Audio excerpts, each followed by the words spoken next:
Friends, ఈరోజు మన ఇంట్లోనే చాలా ఈజీగా సోఫాని ఎలా క్లీన్ చేయాలో చూద్దాం రండి. చూడండి, ఇంత బ్లాక్గా ఉన్న సోఫాని ఎంత వైట్గా తయారు చేసుకోవాలంటే ముందుగా బాగా హాట్ వాటర్ని తీసుకొని అందులో కొంచెం salt, 1 table spoon vinegar, 1 table spoon cooking soda, 1 table spoon మనం బట్టలు వాష్ చేసుకుంటాం కదా ఆ లిక్విడ్, కొంచెం కంఫర్ట్ వేసుకుంటే మంచి స్మెల్ వస్తుంది, 1 టేబుల్ స్పూన్ లెమన్ జ్యూస్, ఇవన్నీ వేసుకొని బాగా కలుపుకోవాలి.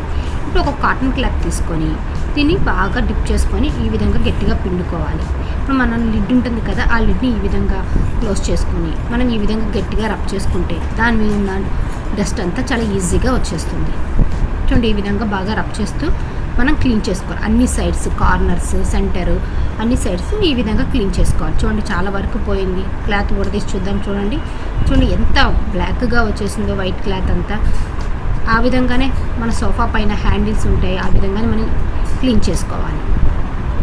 ఈ విధంగా రబ్ చేసుకుంటూ క్లీన్ చేసుకుంటే మన సోఫా మీద ఉన్న డస్ట్ అంతా పోయి మనకు కొత్త సోఫా ఏ విధంగా ఉంటుందో ఆ విధంగా వచ్చేస్తుంది. ఈ వీడియో మీకు నచ్చినట్లయితే లైక్ చేయండి ఫ్రెండ్స్, సబ్స్క్రైబ్ చేయండి, మీ ఫ్రెండ్స్ అందరికీ షేర్ చేయండి. Okay friends, bye.